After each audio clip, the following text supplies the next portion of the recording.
જ્યારે પણ કંઈ ચટપટું ખાવાની કે તીખું તમતમતું ખાવાની ઈચ્છા થાય ને ત્યારે આ ભેળ જરૂર ટ્રાય કરજો. તો આજે આપણે ચટપટી ભેળ બનાવી લઈશું. એના માટે આ રીતે એક સમોસું લઈને એના નાના નાના પીસીસ કરી લઈશું. તો આ રીતે હાથની મદદથી મેશ કરીશું. સમોસાનો મસાલો છે ને એનાથી ભેળનો ટેસ્ટ સરસ આવશે.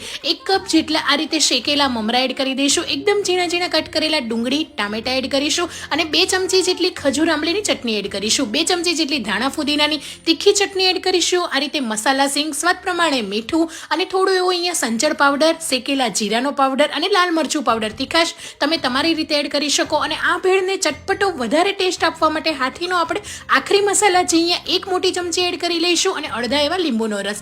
ઉપરથી સેવ અને લીલા સવારેલા ધાણા એડ કરીને બરાબર મિક્સ કરી લઈશું. તો સાંજની નાની મોટી ભૂખ માટે તમે બનાવી શકો એટલી મસ્ત મજાની ચટપટી ભેળ ફક્ત 5 મિનિટમાં બનીને તૈયાર છે. તો તમે પણ જરૂરથી ટ્રાય કરજો. અને હા, હાથીના તમામ મસાલા તમે વેબસાઇટ પરથી પરચેસ કરી શકો છો. Thank you.